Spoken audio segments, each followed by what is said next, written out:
स्वागत आहे तुमचं माझ्या चॅनलमध्ये, ज्याचं नाव आहे दैवशालाच व्लॉग. नमस्ते. तर आपण आजच्या व्हिडिओमध्ये बघणार आहोत कुरोडी कशी बनवायची.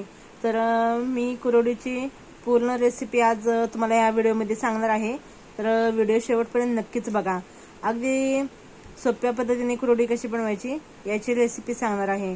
तर सर्वांना आवडणारा पदार्थ आहे कुरोडी. तर वाळवणातली सर्वात म्हणजे थोडीशी अवघड अशी समजली जाणारी रेसिपी आहे ही. तर मी तुम्हाला सोप्या पद्धतीने करून दाखवणार आहे आणि या कुरोडीची रेसिपी तुम्ही शेवटपर्यंत नक्कीच बघा. तर चला आपण कुरोडी बनवायला घेऊ. तर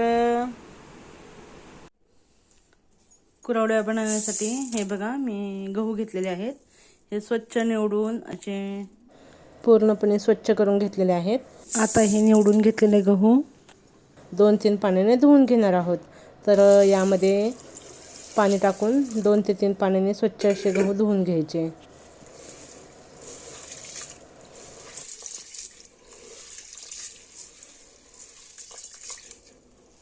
तर आता हे गहू चांगले आपण चोळून असे स्वच्छ धुवून घेतलेले आहेत. आता यावरचं पाणी काढून घेऊ. आता हे बघा पाणी काढून घेतलेलं आहे. अशाच पद्धतीने 2 ते 3 पाण्याने आपण गहू छान असे धुवून घ्यायचे. हे बघा आता गहू तर छान धुवून घेतलेले आहे. आता यामध्ये लागेल तेवढं पाणी ओतून डब्याला झाकण लावून 4 दिवस ठेवून द्यायचं. तर हे बघा मी असं भरपूर असं डब्यामध्ये पाणी ओतलेलं आहे. आता झाकण लावून 4 दिवस आपण ठेवून देणार आहोत.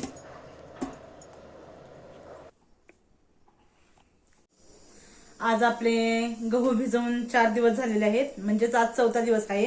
तर आता आपण गहू कसे भिजलेत ते बघून घेऊ आणि छान भिजले असतील तर चिक पाडून घेऊ. तर चिक कसा पाडायचा गव्हाचा तो मी तुम्हाला सांगणार आहे. तर चला आता अगोदर चिक काढून घेऊया.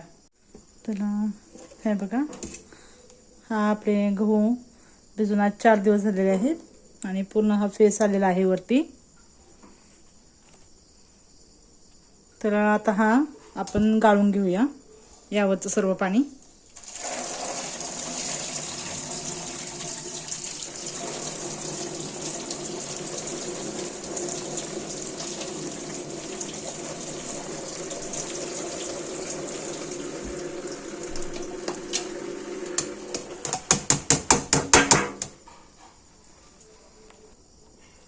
तर हे बघा आता आपलं पाणी काढ घेतलेलं आहे.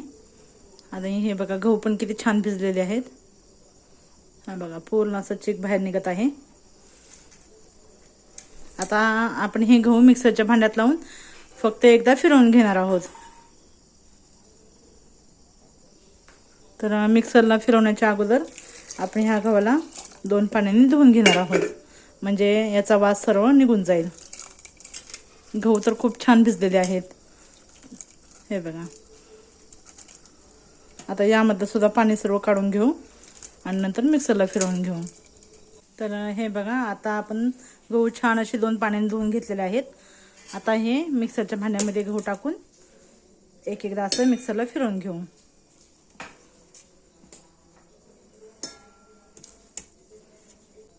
थोडंसं पाणी टाकायचं.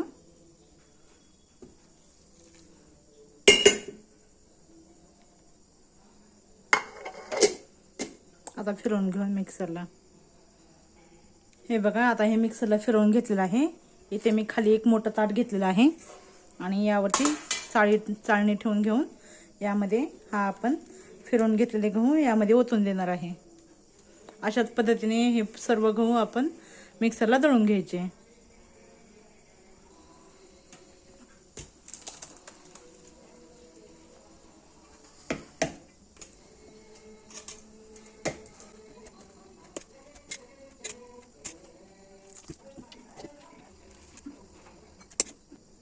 आता हा आपण चिक पिळून घेऊ, असं व्यवस्थित स्वतः वेगळा काढून घेऊ.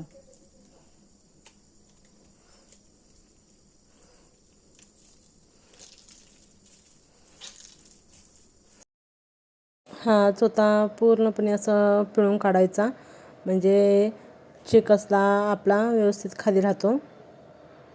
आणि मिक्सरच्या भांड्याला फिरवल्यामुळे जास्त मेहनत करावी लागत नाही. तर हे बघा असं चाळणीने छान असं गाळून घेतलेलं आहे चिक. आता एका डब्याला असं कापड बांधून घेतलेलं आहे कॉटनचं. आता यावरती आपण काढून घेतलेला चिक त्यामधून गाळून घेणार आहोत.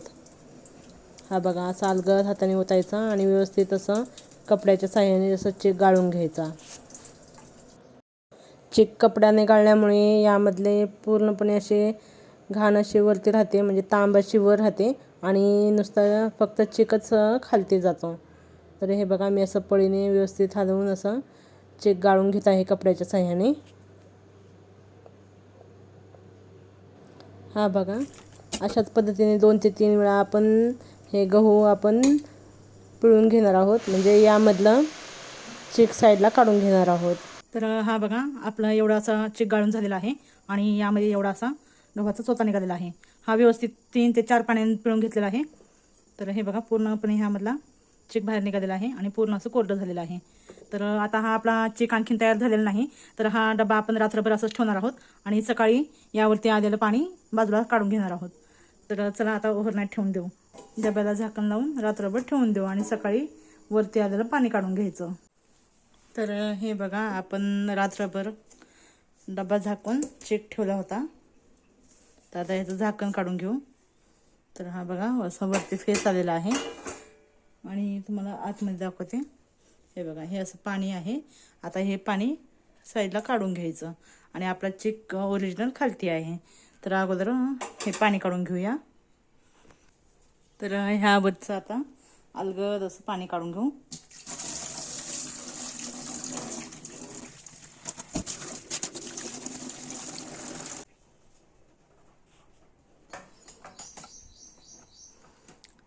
हा बघा आता हे आपलं चिक आहे. आता यामध्ये पाणी ठेवून आणखीन 1 दिवस आपण भिजत ठेवणार आहोत.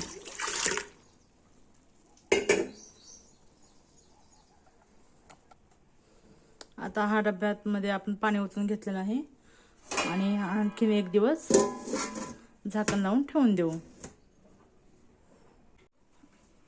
हे बघा आज 6वा दिवस आहे आणि आपण काल चिक भिजत ठेवला होता. तर यावरती असं पाणी आलेलं आहे. आता हे सर्व पाणी काढून घेऊ, म्हणजे खालती असा चिक जमा झालेला असतो. तर अगोदर अलगद हाताने नितळत असं पाणी काढून घ्यायचं. तर चला आता पाणी काढून घेऊ. तर हे बघा आता सर्व पाणी काढून घेतलेलं आहे आणि खालती असा छान पांढरा शुभ्र असा चिक जमा झालेला आहे. तर आता हा चिक आपण मोजून घेऊ. आपले कुकरचे 1.5 डबे चिक निघालेला आहे. तर आता एवढंच पाणी ठेवून घ्यायचं, म्हणजे 1.5 डबे चिक असेल तर 1.5 डबेच पाणी ठेवून घ्यायचं.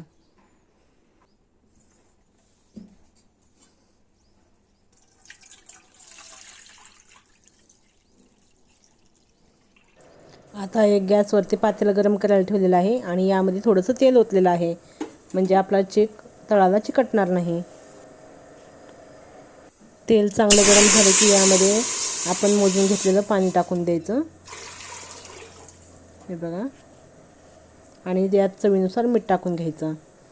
मी ते 2 ते 2.5 चमचे मीठ घेतलेलं आहे. तुमच्या चवीनुसार तुम्ही मीठ कमी जास्त करू शकता. आता छान व्यवस्थित मीठ मिक्स करून घ्यायचं आणि पाण्याला छान अशी उकळी आणून घ्यायची.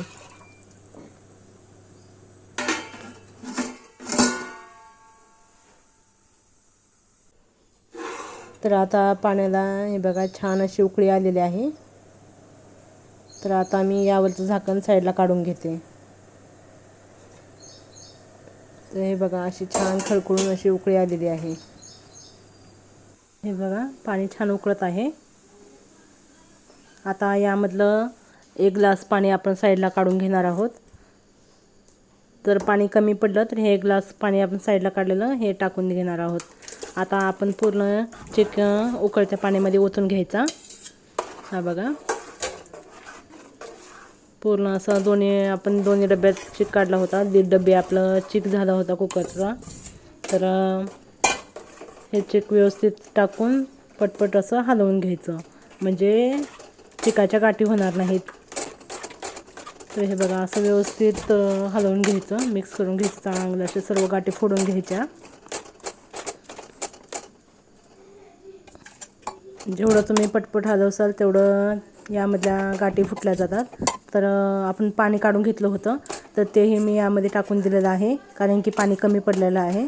तर आता व्यवस्थित असं सर्व गाठी फोडून घ्यायच्या. हे बघा अशा पद्धतीने सर्व पळीने असे गाठी फोडून घेत राहायच्या.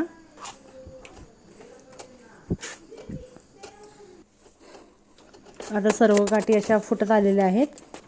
आता यावरती झाकण ठेवून एक छान अशी वाफ आणायची. तर हे बघा आता 10 मिनटं झालेलं आहे. मी आता पीठ व्यवस्थित मिक्स करून घेतलेलं आहे. खालच्यावर वरचा खाली चेक करून घेतलेला आहे. साईडला इथे तवा ठेवलेला आहे गॅसवरती. आणि आता तवा चांगला गरम होऊ द्यायचा. तवा गरम झाल्यावरती आपण चिक ठेवला होता शिजायला, तो तव्यावरती ठेवून घ्यायचा. गॅस मंदच ठेवायचा. हे बघा असं मिडियमच गॅस ठेवायचा आणि कमीत कमी अर्धा तासाचं पीठ वाफवून घ्यायचं. तर आता आपलं पीठ चांगलं शिजलेलं आहे. अर्धा तास झालेला आहे. 2 किलो पीठ चिक शिजण्यासाठी अर्धा तास तर लागतो कमीत कमी. तर काचेसारखा असा चिक तयार होतो. तर आता या चिकाची आपण कुरडे पाडून घेणार आहोत. तर त्यासाठी मी इथे हे बघा कुरड्याच्या साच्यामध्ये चिक भरून घेत आहे. आणि व्यवस्थित तुम्हाला ज्या आकारात पाहिजे त्या आकारात तुम्ही कुरडे पाडून घ्या. तर हे बघा अलगद हाताने असं फिरवून कुरडे पाडून घ्यायची. पांढरी शुभ्र मस्त अशी कुरडी तयार होते. तर अशाच पद्धतीने मी सर्व कुरड्या अशा पाडून घेणार आहे. तर आता एक बॅच झालेली आहे. तर आता मी दुसऱ्या कुरडीच्या बॅचसाठी सारण भरत आहे.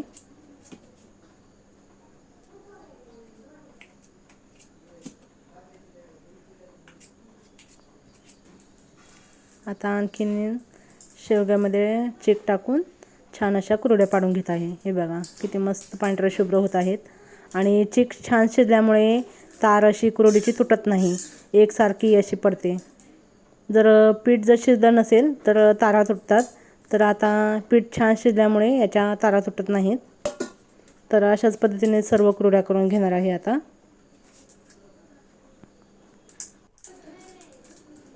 वाळवणातली सर्वांना सर्वात जास्त आवडणारा पदार्थ म्हणजेच कुरवडी. तर हे बघा अगदी सोप्या पद्धतीने कुरवडी कशी बनवायची याची मी तुम्हाला रेसिपी सांगत आहे. तर हे बघा अशाच पद्धतीने सर्व कुरवड्या मी पाडून घेत आहे.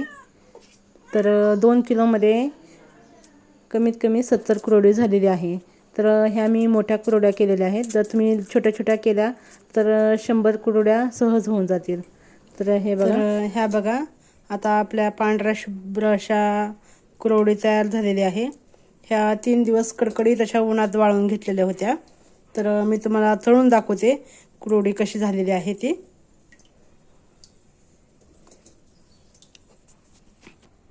तर मी इथे तेल गरम करायला ठेवलेलं आहे. तेल चांगलं तापलं की यामध्ये आपण कुरवडी तळून घेणार आहोत. तर हे बघा आता तेल आपलं छान तापलं गेलं आहे. तर तुम्हाला मी एक कुरवडी टाकून तळून दाखवते. तर हे बघा टाकल्या कुरवडी छान अशी फुलली गेली आहे. कुरवडी केल्यापासून दुप्पट ते तिप्पट अशी छान फुलते. ही बघा पांढरी शुभ्र मस्त अशी खुसखुशीत कुरवडी तयार झालेली आहे. आणि ही कुरवडी तळल्यावरती तेल ही अजिबात राहत नाही. तर अशाच पद्धतीने मी आणखीन एक कुरवडी तळून घेणार आहे. हे बघा ही कुरवडी किती मस्त अशी फुलत आहे छान अशी. तर अशा पद्धतीच्या कुरवड्या नक्कीच करून बघा, खूप आवडेल तुम्हाला. हे बघा छान अशा फुलल्या आहेत एकसारख्या अशा आणि फुलून तिप्पट अशा झालेल्या आहेत. तर हे बघा पांढऱ्या शुभ्र अशी कुरवडी. हे बघा वजनात ही खूप हलकी लागत आहे हाताला. तर इथे आपण कच्ची कुरवडी घेतलेली आहे आणि ही तळलेली. हे बघा किती दुप्पट फुललेली आहे. तर अशा पद्धतीच्या कुरवड्या नक्कीच करून बघा, खूपच आवडतील तुम्हाला. आणि जर तुम्हाला ही माझी रेसिपी आवडली असेल तर प्लीज माझ्या चॅनलला लाईक, शेअर अँड सबस्क्राईब करायला विसरू नका. Thank you for watching this video. Please like, share and subscribe.